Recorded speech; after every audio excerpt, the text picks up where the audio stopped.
ഞാൻ വെറുതെ കാറ്റ് കൊള്ളാനായിട്ട് ഇതുവഴി നടക്കാൻ ഇറങ്ങിയപ്പോ ഈ ടിന്ന് എന്നെ തട്ടിയിട്ടു. ഈ ടിന്ന് നിന്നെ തട്ടിയിട്ടു? അല്ല, ടിന്ന് എന്നെ തട്ടിയിട്ടാണോ ഞാൻ ടിന്നിനെ തട്ടിയിട്ടാണോ പറഞ്ഞിട്ട് കാര്യമില്ലല്ലോ. വീണത് ഞാനല്ലേ. ദാ വരുന്നു, അവിടെ വെയിറ്റ് ചെയ്യ്. അച്ചുവേട്ടാ, അപ്പുറത്തെ കാറ്റ് കൊള്ളാൻ എന്തിനാ അവൻ ഇപ്പുറത്ത് വന്നത്? ഹലോ, ഇവന്മാരൊന്നും കിട്ടുന്നില്ലല്ലോ. ഇനി കല്യാണ മണ്ഡപം നമ്മൾ തന്നെ അലങ്കരിക്കേണ്ടി വരുമോ? പുതുമാപ്പിളെ കൊണ്ട് അലങ്കരിപ്പിക്കുന്നത് ശരിയല്ലല്ലോ. അതിന് മാപ്പിള ഏട്ടൻ തന്നെയാണെന്ന് ഉറപ്പിക്കാറായില്ലല്ലോ. എന്താ ഇത്ര സംശയം? നിരപരാധിയാണെന്ന് ഏട്ടൻ തെളിയിച്ചാലോ? തെളിയിക്കാനോ? ഈ പട്ടണമഠത്തിൽ നജീബ് ഇവിടെ ഉള്ളപ്പോഴോ കുറച്ച് പൊളിക്കും. പ്രശ്നങ്ങളൊന്നുമില്ലാതെ ഇതൊന്നും നടന്നു കിട്ടാൻ കാഞ്ചി കാമാക്ഷിക്ക് പട്ടസാരിയും വിളക്ക് നേർന്നിട്ടുണ്ട് ഞാൻ. ഒരു പ്രശ്നം ഉണ്ടാവത്തില്ല. നിനക്കെന്ത് പറ്റി? ഒന്നും പറ്റിയില്ല, പറ്റാൻ പോണേ ഉള്ളൂ. അതെ, ഒന്നുമില്ല. നീ കേട്ടോന്നേ, ഈ ആതിരയുടെ ജാതകത്തിൽ എന്ത് ദോഷം ഉണ്ടെന്നാ പറഞ്ഞേ? വൈധവ്യ ദോഷം. എന്ന് വെച്ചാൽ നിനക്കധികം ആയുസില്ലെന്ന്. എനിക്കതിലൊന്നും വിശ്വാസമില്ല. പക്ഷെ എനിക്കിപ്പോ വിശ്വാസം. എന്താ കാര്യം? നിന്റെ പുന്നാരളി ഇവിടുന്ന് രക്ഷപ്പെടാൻ പോവാ. അയാൾ ഇവിടുന്ന് പോയാൽ നാട്ടാമയും നാട്ടുകാരും ചേർന്ന് നിന്നെ ജീവനോടെ കത്തിക്കും. നിന്നെ മാത്രമല്ല എന്നെയും കത്തിക്കും. എല്ലാം കത്തിച്ചാമ്പല. എന്ത് കത്തിക്കുന്ന കാര്യം പറയണത്? അത് ഈ കല്യാണത്തിന് കഥനയും കരിമരുന്നും കത്തിക്കുന്ന കാര്യം പറഞ്ഞതാ. അയ്യോ ഏട്ടൻ,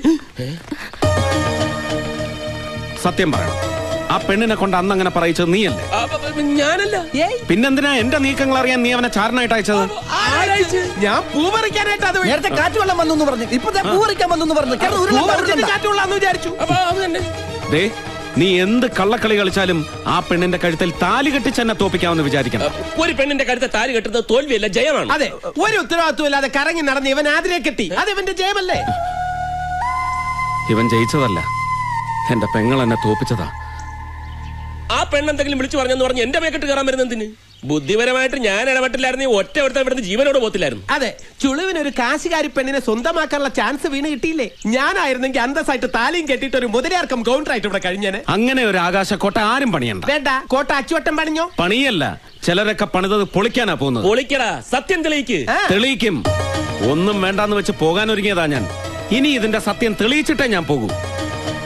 നീയാണ് അവളെ കൊണ്ട് ഈ കള്ളച്ചൂത് കളിപ്പിച്ചതെന്ന് അവള് പറഞ്ഞ ഒരു ഇവന്റ് നടത്താൻ നീ ബാക്കിയുണ്ടാവില്ല.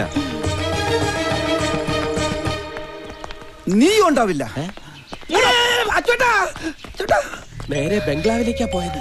നമ്മൾ പറഞ്ഞ കാര്യമല്ലത് മീനാക്ഷി ഏട്ടനോട് പോയി പറഞ്ഞ. എങ്കിലവന്റെ ആയുസ് ഒറ്റക്കൊമ്പൻ എടുത്തതല്ലോ. നീ പിന്നാമ്പറത്ത് റോഡിൽ ചെന്ന് മീനാക്ഷിയോട് കാര്യം പറ.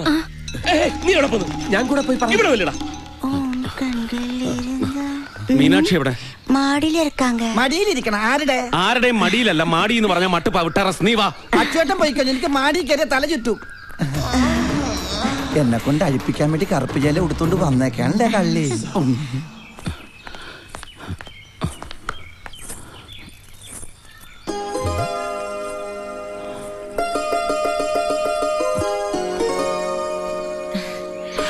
ദൈവമേ, എന്റെ ഷർട്ട്! നാട്ടാമയ്ക്ക് മുന്നിൽ എനിക്കെതിരെയുള്ള തെളിവ്.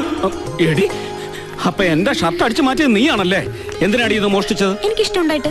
ദേ, കാരണം കുറ്റിക്കിട്ടോർണം പൊട്ടിച്ചാലുണ്ടല്ലോ. ഊരടി ഷർട്ട്. മനസ്സില്ലെങ്കിലോ? നിന്റെ മനസ്സമ്മതമൊക്കെ പള്ളി പോയി പറഞ്ഞാ മതി. പറയേണ്ടവരുടെ മുമ്പ് ഞാൻ പറഞ്ഞിട്ടുണ്ടല്ലോ. ഇനി പള്ളിയിലും കൂടെ പോയി പറയണമെങ്കിൽ ഞാൻ അതിനും റെഡിയാ. എന്റെ സ്വഭാവം നിനക്ക് ശരിക്കും അറിയാഞ്ഞിട്ടാ. ഒക്കെ ശരിക്കും അറിഞ്ഞിട്ട് തന്നെയാ എല്ലാവരുടെയും മുമ്പിൽ വെച്ച് ഞാൻ ചൂണ്ടിക്കാണിച്ചത്. ഓ, അപ്പൊ എന്നെ കുറിച്ച് എല്ലാം പറഞ്ഞു തന്ന ഒരാൾ ഇതിന്റെ പിന്നിലുണ്ട്. സത്യം പറയടി, എന്നെ ചൂണ്ടിക്കാണിച്ചോളാൻ നിന്നോട് പറഞ്ഞതാ നജീബല്ലേ? അല്ല. പിന്നെ ആരടി?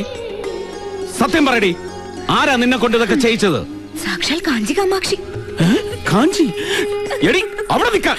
ഇവളെന്നെ കൊണ്ട് കറുപ്പഴിപ്പിച്ചെടുപ്പിക്കുന്ന തോന്നണത്. നീ എന്താ ഇവിടെ? അല്ല, കറുപ്പഴിക്കാൻ.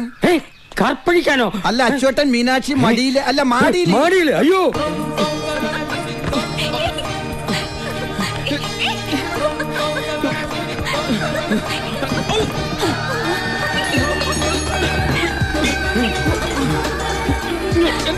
എന്റെ ഷർട്ട്!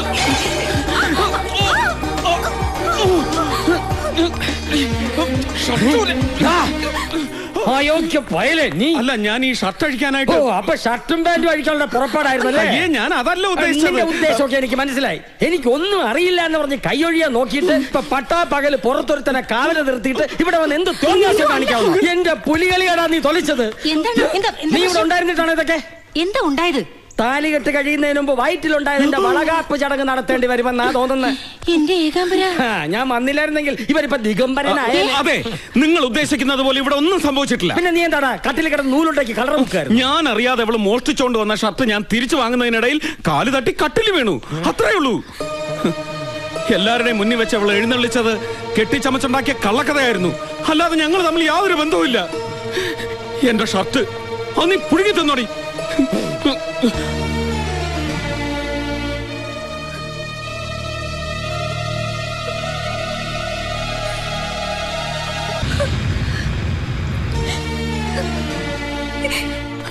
എന്തായി?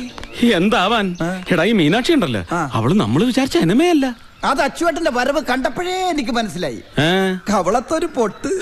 അവളുടെ കവളത്തിട്ട് ഞാനൊന്ന് പൊട്ടിച്ചാന്. അല്ല, ഈ കവളത്ത് അവളുടെ പൊട്ടിരിക്കുന്നു. അയ്യേ അയ്യേ, ഇതെങ്ങനെ കവളത്ത് വന്നത്? അത് ആ കട്ടിലിൽ കിടന്നപ്പോ പറ്റിയതായിരിക്കും. ഇതിനിടയ്ക്ക് കട്ടിലും കിടന്നാ? ഈശ്വര, കാത്തു തുഴിച്ചത് മുഴുവൻ അവള് ചോർത്തിയെടുത്താ. ഇനി അങ്ങനെ നിരപരാധി. അതല്ല, ഇത് എന്റെ ഷർട്ട് അടിച്ചു മാറ്റിയത് അവളാ. അത് ഞാൻ തിരിച്ചു പിടിക്കാൻ ശ്രമിച്ചപ്പോ കട്ടിൽ വീണ് അവിടുന്ന് പറ്റിയതായിരിക്കും. നീ വാ. ഈശ്വര, ഞാൻ ഇതിലേത് വിശ്വസിക്കും?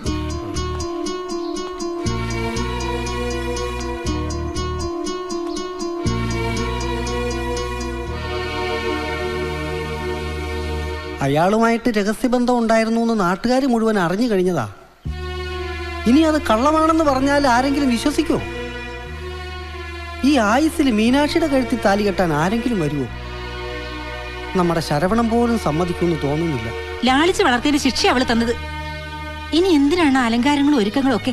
ഒന്നും വേണ്ടെന്ന് പറഞ്ഞേക്ക്. അങ്ങനെയൊക്കെ തീരുമാനിക്കാൻ വരട്ടെ. മാപ്പിള മാറിയെന്ന് കരുതി മാനും മാഞ്ചാതി അറിയാതെ മീനാക്ഷിയുടെ കല്യാണം നടത്തുന്നത് മാനക്കേടല്ലേ? ഇനി എന്ത് മാനം? താല്പര്യമില്ലാത്ത ഒരാളെ കൊണ്ട് നിർബന്ധിച്ച് കെട്ടിച്ചിട്ട് ഒരു കുട്ടിയായിട്ട് ഇട്ടേച്ചു പോയാൽ എന്ത് ചെയ്യും? അങ്ങനെയൊന്നും ഇട്ടേച്ചു പോവില്ല.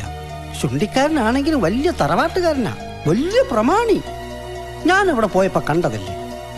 എങ്ങനെയെങ്കിലും അയാളെ പറഞ്ഞ് സമ്മതിപ്പിക്കുക വേണ്ടത്. അല്ലാതെ നാട്ടാമ്മയുടെയും നാട്ടുകാരുടെയും മുമ്പിൽ വെച്ച് പറഞ്ഞതൊക്കെ കള്ളത്തരമാണെന്ന് അറിഞ്ഞാ പിന്നെ ഉണ്ടാവാൻ പോണ ശിക്ഷയെക്കുറിച്ച് ഓർക്കാത്തതെന്താ? കുടുംബം അടച്ച് ഊര് വലയ്ക്കാൻ പറ്റ ഈ നാട്ടിൽ ജീവിക്കാൻ പറ്റുമോ? എന്റെ കാഞ്ചി കാമാക്ഷി, എന്നെ പരീക്ഷിച്ചത് മതിയായില്ലേ നിനക്ക്? നീ സമാധാനമായിരിക്കും, ഞാൻ ഒരു വഴി ആലോചിക്കട്ടെ. ഇനി ഞാൻ നോക്കിയിട്ട് ഒരു വഴിയേ ഉള്ളൂ. എന്ത് വഴി? അതാണ് നമ്മൾ കണ്ടുപിടിക്കേണ്ടത്. എന്തായി? ആകെ പ്രശ്നമായി. പടച്ചോനെ, ഞങ്ങൾ പറഞ്ഞിട്ടാണ് അവനെ ചൂണ്ടിക്കാണിച്ചു കൊടുത്തെന്ന് വല്ലതും പറഞ്ഞു? അതല്ല, പിന്നെ അമ്മയുടെ മാമന്റെ മുമ്പിൽ വെച്ച് ഞാൻ പറഞ്ഞതൊക്കെ കള്ളക്കഥയാണെന്നും ഞങ്ങൾ തമ്മിൽ ഒരു ബന്ധമില്ലാന്ന് പറഞ്ഞിട്ട് ഇറങ്ങിപ്പോയി. ഈശ്വര, അമ്മയുടെ കയ്യിൽ നിന്ന് കണക്കിനൊരെണ്ണം കിട്ടുകയും ചെയ്തു. നന്നായി. ഇനിയിപ്പോ എന്താ ചെയ്യാ? ഞങ്ങളുടെതാണോ ചോദിക്കുന്നത്? പിന്നല്ലാതെ നിങ്ങൾ പറഞ്ഞിട്ടല്ലേ ഞാൻ ഇതെല്ലാം ചെയ്തത്? എന്ന് പറഞ്ഞാൽ ശരവണന്റെയും മാരിയപ്പന്റെയും രക്ഷപ്പെടാൻ എന്തെങ്കിലും ഒരു വഴി പറഞ്ഞു തരണമെന്ന് മീനാക്ഷി പറഞ്ഞിട്ടല്ലേ ഞങ്ങള്? മാത്രമല്ല, ഏട്ടനെ ഇഷ്ടമെന്ന് മീനാക്ഷി തന്നെയല്ലേ പറഞ്ഞത്? അതെ, ഇനി അവനെ വിടാതെ നോക്കേണ്ടത് മീനാക്ഷിയാ. അയ്യോ, ഞാൻ എങ്ങനെയാ? ഇതിനേക്കാളും വലിയ വിശ്വാമിത്ര മഹർഷി പണ്ട് തപസ് ചെയ്ത് മേനകയെ വീഴ്ത്തിയില്ലേ? മേനകയാണ് വിശ്വാമിത്രനെ വീഴ്ത്തിയത് എന്ന് പറഞ്ഞിട്ടൊന്നും കാര്യമില്ല. രണ്ടുപേരുടെ ഭാഗത്തും മിസ്റ്റേക്ക് ഉണ്ട്. ആരാരെ വീഴ്ത്തി എന്നുള്ളതല്ല ഇവിടുത്തെ വിഷയം. വീണോ അവർക്കൊരു കുട്ടിയുമായി. അതുകൊണ്ടാണ് ഞാൻ പറയുന്നത്, മീനാക്ഷിയെ പോലെ ഒരു കാഞ്ചീപുരം പട്ടുസാരി കുട്ടിക്ക് അച്യുതൻ കുട്ടിയെ ഈസി ആയിട്ട് വീഴ്ത്താൻ പറ്റും. ഏത് ഒറ്റക്കൊമ്പനെയും നിലയ്ക്ക് നിർത്താൻ ഇത്രയും പോകുന്ന ഒരു തോട്ടി മതി. ആ തോട്ടി വലിക്കുന്ന ഒരു പെണ്ണുകൂടി ആയാൽ പിന്നെ പറയാൻ വേണ്ട.